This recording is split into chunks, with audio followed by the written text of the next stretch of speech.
حق واضح ہو جائے گا. مزید میں اس سے آگے کچھ نہیں کہہ سکتا. قبروں پر اذان دی جاتی ہے تدفین کے بعد. اچھا ایک سوال اس میں اور ہے کہ ہمارے گھر میں ہمارے والد وغیرہ بریلوی ہیں, وہ تبلیغی جماعت کو وہابی کہتے ہیں, کیا تبلیغی والے صحیح میں وہابی ہیں؟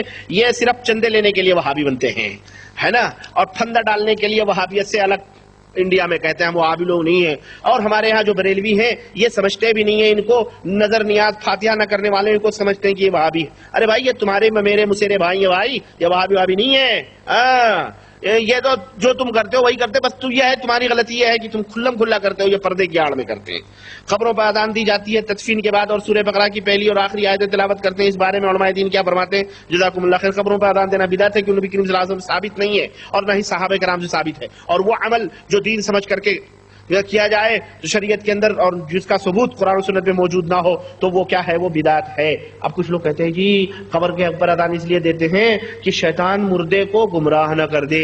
تو ابھی تک تو ہم یہ سنتے تھے کہ شیطان اوپر ہی ہوتا ہے, شیطان تو دنیا ہی میں گمراہ کرتا ہے. اب یہ سمجھ میں آتی ہے اب قبر کے اندر بھی گھسنے لگا وہ, اب قبر کے اندر بھی گھس کر کے ان کو اس میں سے ڈالتا. استغفر اللہ, بدعقیدگی ہے, اصل میں جہالت ہے, اس لیے یہ بدعت ہے, گمراہیت ہے یہ.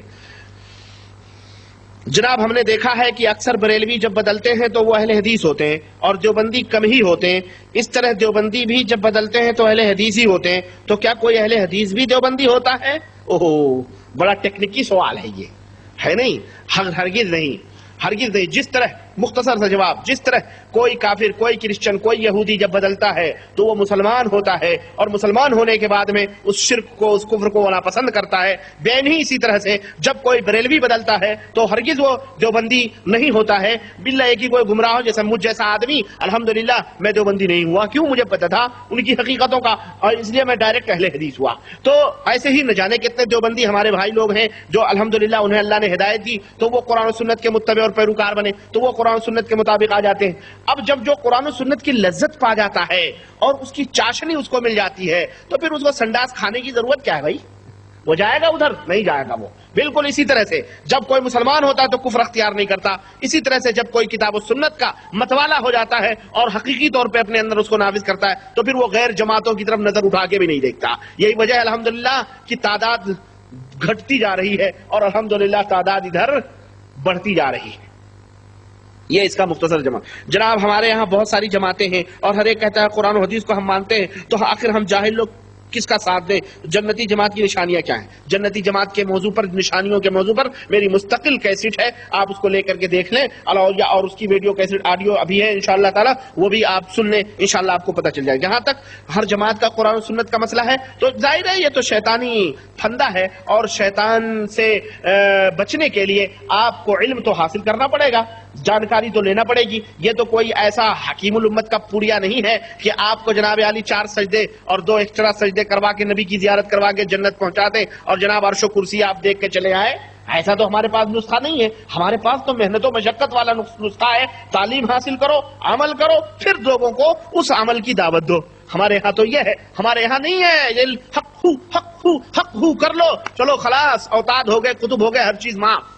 4 چلے مار دیے محدث آدم, فتوے دینے شروع, کھڑے کھڑ کے تقریر, جاہل گمار, اس طرح سے کرتے ہیں. ہمارے ہاں تو ایسا نہیں. ہمارے ہاں تو یہ ہے کہ نبی قرآن کا علم حاصل کرو, حدیث کا علم حاصل کرو. شیطان اپنے اسلحوں کے ساتھ تمہارے سامنے آ رہا ہے تو تم بھی اس شیطان کا مقابلہ کرنے کے لیے اس طرح کے قرآن و سنت کے اسلحوں سے لیس ہو جاؤ.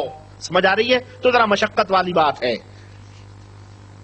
تو آپ کس کا ساتھ دیں؟ قرآن و سنت کے حاملین کا, جو عمل کرتے ہیں ان کی نمازوں سے اور ان کے طور طریقوں سے ظاہر ہو جاتا ہے کہ یہ قرآن و سنت کے ماننے والے ہیں. اور جن کے طریقے مکس ہوں آپس میں, پتہ ہی نہیں چلتا یہ بدعتی ہے یا کون ہے, کون سی جماعت کا ہے, ان کو آپ دنیا کے اندر, اپنے ہندوستان پاکستان کے اندر دیکھ سکتے ہو کہ یہ کون لوگ ہیں. آپ نے تعویذ اور گنڈے والی کیسٹ میں مولانا اشرف علی صاحب تھانوی اور مولانا رشید احمد گنگوہی سے بھی تعویذ گنڈے کے تعلق سے بتلایا ہے. آپ کے پاس کیا ثبوت ہے؟ کیا علماء دیوبند تعویذ گنڈا کرتے ہیں؟ اوہو, آپ اس کا ثبوت پوچھ رہے ہیں. یہ جناب عالی یہ ثبوت موجود ہے. یہ دیکھیں آپ, تذکرۃ الرشید مولانا اشرف علی صاحب تھانوی کے زندگی کے اوپر لکھی گئی, الحاج محمد عاشق علی صاحب میرٹھی کی, اور یہ کتاب موجود ہے. اور اس کے اندر جناب عالی تعویذ تو قرآن و سنت کی تو بہت دور کی بات رہی, اس کے اندر تو جناب عالی جلد نمبر 2 کہاں ہے بھائی؟ اب یہ جلدی کھلے گی نہیں ظالم. کہاں تعویذ گنڈا؟ میں نے یہاں لکھ کے رکھتا ہوں میں. اب تو بھی مل جا بھائی. تعویذ گنڈے والی کہاں ہے؟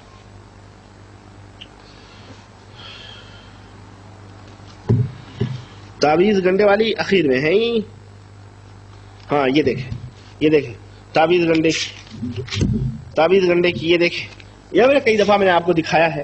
یہ دیکھیں صرف قرآن و سنت نہیں بلکہ اس میں قرآن و سنت کا تو کہیں نام اور ذکر ہی نہیں ہے، باقاعدہ عدد اور شمار ہے. یہ عدد 8 4 6 2 2 4 8 تعویذ بنا کے گلے میں ڈالنے کا حکم ہے. اسی طرح سے جناب علی یہ دیکھیں اس میں لکھا ہوا اصحاب کہف الہی بحرمت یملی خاک کمز مسینہ کشفوتت بیتودت قد یونس آدر فت یونس یوانس بوس قلبہم قطمیر، پورا لکھا ہوا ہے. اور اس طرح سے اس کو لٹکائے اور لکھتے ہیں کہ محبت کے لیے ایک بار آپ نے یہ عمل ارشاد فرمایا کہ بسم اللہ صلی اللہ علیہ وسلم، بسم اللہ صلی اللہ پسر محمد ہاتھ تیل منہ چکنا، بیٹھوں سر ڈھاؤں ٹھک بادھوں ٹھاکر بادھوں سگرا گاؤں، میرا جمن جتی یوں کہے منموہن میرا ناؤ بحق لا الہ الا اللہ. اور اس کو کیا کرے؟ ناخن پر 41 بار پڑھ کر عطر پر دم کرے اور اس عطر کو دونوں انگوٹھوں کے ناخن پر لگا کر، اب آگے نہیں بتاؤں گا خامخواہ آپ لوگ بھی کبھی چکر میں پڑ جائیں محبت کرنے لگے. تو یہ نسخے ہیں، اس طرح کے تعویذ گنڈے بھائی موجود ہیں. اور آج بھی جائیں آپ دیوبند میں باقاعدہ تعویذ اور گنڈے چلتے ہیں اور اس کے اندر بہت ساری چیزیں ہوتی ہیں، سحر جادو سب ہوتے ہیں. چلیں برادرم، شیخ معراج ربانی صاحب تبلیغی نصاب نامی کتاب کیسی ہے؟ کیا اس میں شرک و بدعات بھی ہیں؟ بھائی جان آپ تک ابھی تک کیا سن رہے تھے؟ ساری رامائن ختم ہو گئی، پتہ نہیں سیتا مرد تھی یا عورت ہے.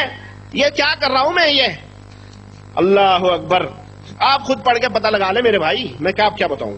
امام ابو حنیفہ کا آپ پورا نام بتلائیں. کیا حنفی مذہب ان کے نام سے ہے؟ امام ابو حنیفہ رحمۃ اللہ علیہ کا پورا نام نعمان ابن ثابت الکوفی ہے رحمۃ اللہ علیہ. ان کے پردادوں میں جا کے یہ افغانی تھے، افغانستان میں افغانی ہے اصل میں، یہ اصلاً یہ افغانی عجمی ہے یہ. اور تو یہ ان کا نام ہے. کیا حنفی مذہب ان کے نام سے ہے؟ نہ، ان کے 400-500 برس کے بعد میں حنفی مذہب بنائی گئی اور علم گلم مسائل اپنے اس گند کو پھیلانے کے لیے اور اپنے ان بری باتوں کو پھیلانے کے لیے انہوں نے سوچا کسی نہ کسی نام کا سہارا لیا جائے. تو چھلانگ ماری تو نبی کے بعد پہلا نمبر یہی ملا ان کو، امام ابو حنیفہ رحمۃ اللہ علیہ کا کوفے کے اندر فقہ کے نام پر. اب انہوں نے 400 برس کے بعد امام صاحب کی طرف اپنی فقہ منسوب کی تو امام ان کو اللہ نے توفیق بھی نہ دی کہ اس متقی اور اس پرہیزگار امام کی طرف اپنی نسبت بھی کریں. ان کی بیٹی کی طرف، ان کی کس کی طرف؟ حنیفہ کس کا نام؟ بھائی میری بیٹی ہے اسرا اور الحمدللہ کل میری دوسری بیٹی کی پیدائش ہوئی ہے، بشرا نام رکھا ہے میں نے. اللہ سے دعا کیجیے اللہ تعالیٰ اسے ہمارے آنکھوں کی ٹھنڈک بنائے، اسے صالحہ اور نیک بھی بنائے. کل ہی اس کی پیدائش ہوئی ہے، ہم نے اس کا نام بشرا رکھا ہے. ہاں تو مثلا ابو بشرا، ابو اسرا ہے نا، تو ابو عبداللہ، ابو عبد الرحمن، ابو صالح، ابو سعد، اس طرح سے یعنی سعد کا باپ، اسرا کا باپ، بشرا کا باپ، فلانے کا باپ، فلانے کا باپ ہے نا. تو اس طرح سے یہ ہوتا ہے. اسی طرح حنیفہ جو تھا یہ امام صاحب رحمۃ اللہ علیہ کی بیٹی تھی، ان کا نام حنیفہ تھا اور ان کو اسی کنیت سے ابو حنیفہ کہا جاتا تھا، یعنی حنیفہ کے باپ. تو ان کو کچھ نہیں ملا، امام صاحب کا نام بھی نہیں ملا، تو انہوں نے ان کی بیٹی کی طرف اپنی فقہ منسوب کر دی. الحمدللہ اللہ تعالیٰ نے امام صاحب کو بھی بچائے رکھا ہے نہیں کہ یہ گند جو فقہ کے اندر موجود ہے، حنفی فقہ کے اندر، الحمدللہ امام صاحب اس سے بری ہیں. تو اس طرح سے میرے بھائی یہ مسئلہ ہے.